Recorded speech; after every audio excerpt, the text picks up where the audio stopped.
Welcome to the Talk to Me podcast with your favorite host, Dumela Marule, where we talk about everything life, relationships, mental health, and business.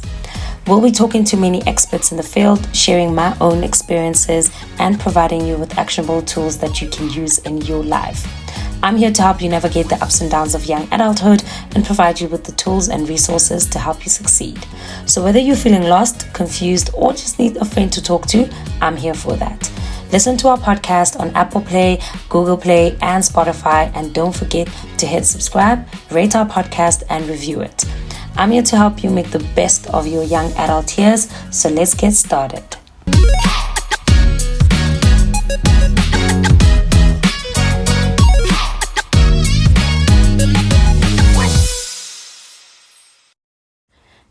In today's episode, I actually wanted to title it, It's Pouring.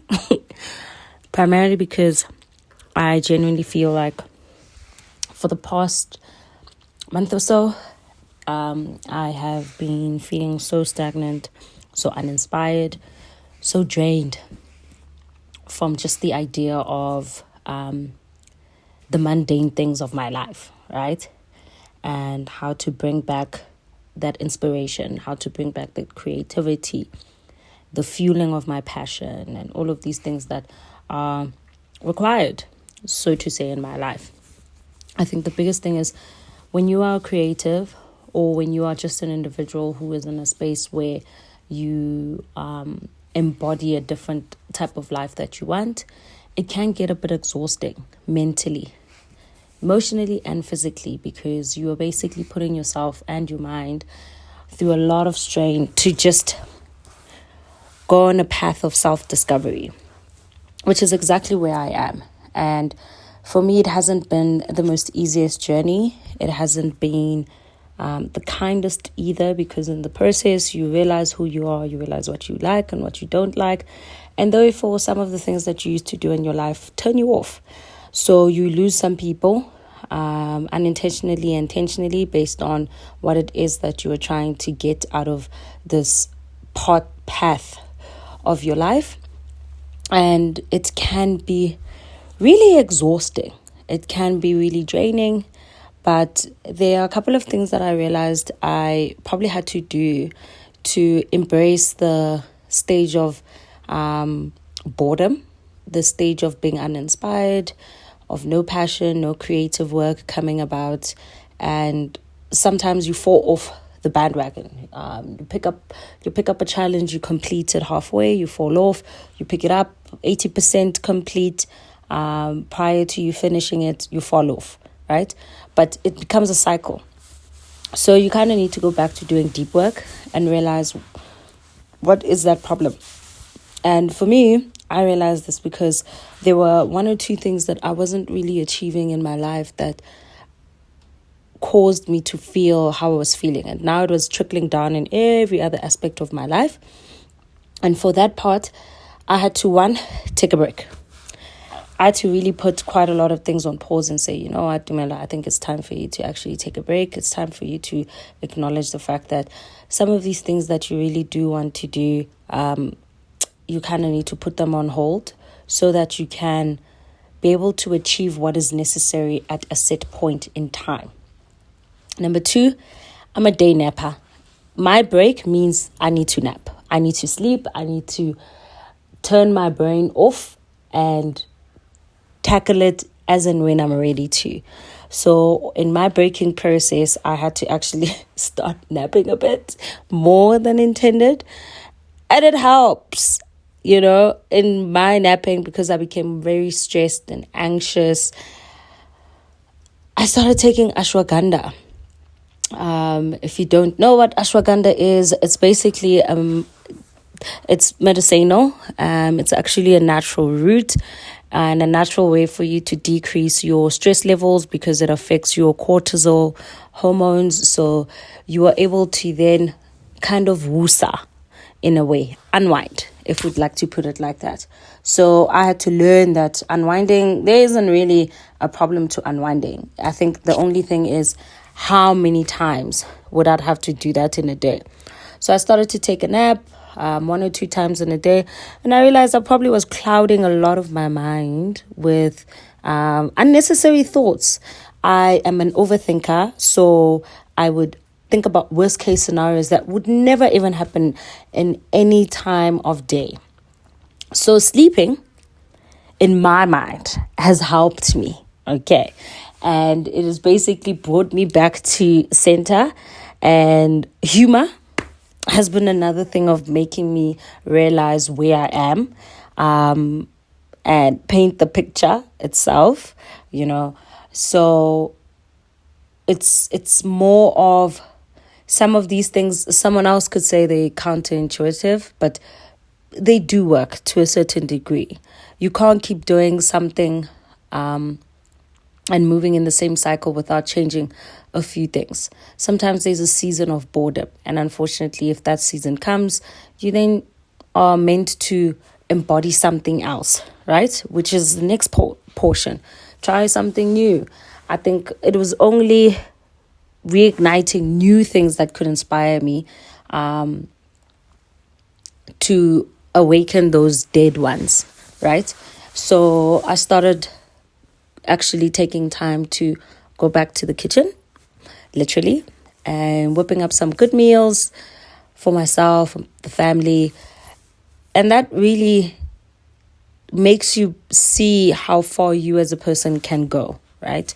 Because half the time when you pick up a challenge, whether it's a mental 20-day challenge, Project 50, any one of these 75 hard challenges, physical, emotional, mental, you then are forced to kind of stick with it. But you don't realize in the process of you doing this, you are actually challenging yourself each and every day. So when you are in a state of uninspiration or no inspiration at all, there's no room for that. There's absolutely no room for you to even think about taking up anything that would be a 20-day period, 7-day. So the only thing you can do is take something as small as, I actually want to change my linen, do my laundry for the day, and see how far I go. Do some spring cleaning, cook up a meal that I've never done before, record a podcast.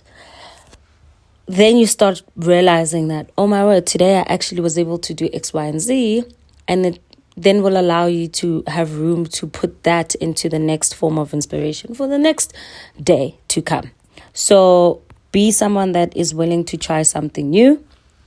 Don't neglect it, and take it one day at a time. Really take it one day at a time. Change your routine is one of the most, it's literally the greatest thing with breaking the monotony, right? Because why? You're spicing things up. You can embrace the unexpected occurrences that could happen, and this will benefit your thought process, your emotions, your mental, and your health. I've spoken so much about how to transition and make yourself into the best person that can be. Some of these things I've had to readopt and bring about again, right? Because every 3 months I feel like I shed a new portion of my old self to bring in a new other portion of the year. So sometimes changing my routine could be looking at a change in season. What time should I get up? Maybe I need to get up early. Maybe I need to go to bed earlier. Maybe I need to change those times, right? I'm one person that loves living on the farm, so maybe I need to take a walk on the farm. I actually need to start growing things. I actually need to change my environment, because that can actually be one of the biggest things that cause you to become uninspired. So I work from home. I'm fortunate enough to work with a tech company that allows me to work from home on a day-to-day. So I'm not compelled to do anything out of the ordinary. But sometimes you have to change the environment. If it means going into the office, working from a coffee shop, a bookshop, whatever it can be, to change your environment so that I could be able to be motivated enough, right? Because the space that I am in, I wake up, it's the same space, I leave it, same table. Like, no one gets to clean the space except myself. No one gets to do anything in my space except me. So I can become emotionally drained, and it can literally suck out my energy and make me sad, and I no longer then appreciate that space, or that have a level of gratitude for what I've been offered, because I am just in that rut of a space. But if I learn to actually change my environment, I'm able to find ways in which I can embrace new forms of inspiration, right? Then it will allow me to go back and cultivating my gratitude. It will allow me to look at things from a different angle, whether it's watching the clouds pass. On the farm, we've got some rabbits that have popped by. They are the most cutest things. They can see that their families have grown. It started off with just 2, 3. Now we're seeing about like 7 little rabbits and these small little bunnies on the yard. So looking at different things and for inspiration in areas of life that you would have never thought can really, really help that process. The one that I love the most in this particular stage I'm in is being able to mark the progress I'm making. When I used to be a very focused individual, very inspired, I really never got to give myself the pat on the back to say, wow, like I'm good at what I do, right? In terms of getting it done, following through, and all of that. But now that I'm not inspired and I'm basically dragging my feet to get things done, every once in a while when I do accomplish something, marking my progress has been such a great way for me to actually see how much discipline or motivation I can put into myself.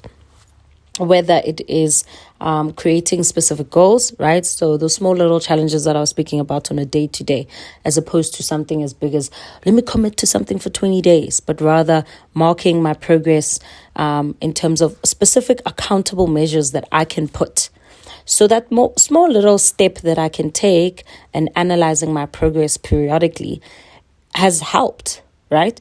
Because it shifted my perception about various opportunities or various rooms or windows that I can actually tap into. And it's allowed me to then go back to journaling.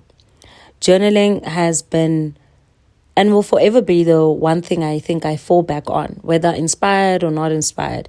I write down my thoughts when I'm sad, when I'm going through it, when I'm having a deep internal argument or conflict with myself, when I have something to say to God, but I can't bring myself to say it, but I want to actually either type it in my journal, because I've got a physical and a digital journal that I can type or put an audio recording that I can listen back to whatever thought I had at that point in time. So journaling has been the way for me to track my progress. It's been the way for me to be able to see, where am I? What am I doing? Why am I feeling the way I'm feeling, right? And I can pick up a trend really fast because of the fact that I'm journaling. And trust me, I'm not consistent, right? So if I journal today, it could probably take me 2-3 days till I put in my next journal entry. But just the difference in those days can really show me some of the things that take place internally. Because there's things that used to excite me that no longer excite me. Maybe because it's now over familiarity and I've been overly exposed to it. Now I don't know how to express gratitude for it, right? Or it's the job I do. Initially, I was very nervous. I didn't know what to do. I was eager to learn. Now you think you know it all. Now you feel uninspired because you think there's nothing more to learn.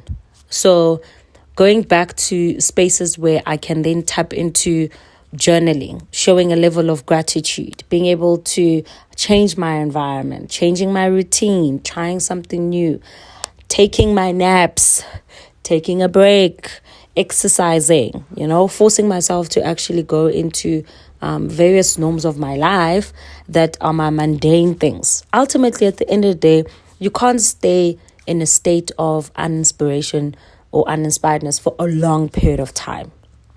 It's okay if it hits you or that wave comes once or twice, right? And it's a week, but you can't carry that feeling for more than a month and more months to come. And now your entire year has just been dull, primarily because you feel like you haven't been inspired. And your perception is one of the biggest thing, because what you perceive versus what someone else perceives is totally different, right? So our perception to certain things, our perspective of it also adds up. So I can definitely say, try some of these things, see if they work for you, and I promise you, before you know it, you'll then tap into a greater self, and acknowledge your feelings. Don't neglect the fact that what you're feeling is not you, it's you, and it's okay. It really is okay. Acknowledge it, see and recognize and be aware of the feelings that you're feeling. Understand the reasonings of why you're feeling what you're feeling. Admit to yourself that you're not okay. That's the first thing that you actually need to do. Admit to yourself that you're really not okay. If it means that you need to do some form of physical exercise, meditating, communicating with people, journaling, taking some solo time to yourself, me time, self-care, do what needs to be done so you can be the best version of yourself. And if you know the whole thought process of 2024 throughout our whole podcast for the season, it's really about being intentional and being dedicated to moving ourselves to be the new versions of ourselves going forward. So I encourage you, tap into that individual, lean in and lean into the feelings of uninspiration.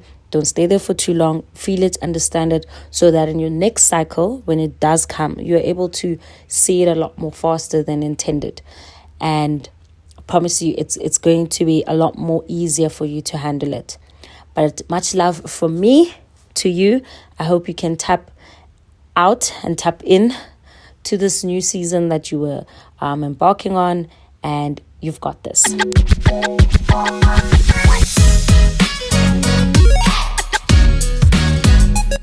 Thank you for listening to the Talk to Me podcast. We hope that you find this episode quite helpful and you really enjoyed it. If you have any questions or comments, please feel free to reach out to me on my social media platforms. And don't forget that you can also leave a comment under the comment section below. Should you be listening to Apple, either on Google Play or Spotify, do not forget to hit that subscribe, rate our podcast, and review it. I really love to hear any of the suggestions that you guys may have for any of our future episodes. So I'm always looking for ways to improve our show and make it more relevant to my listeners. Thank you again for listening. Until then, see you soon.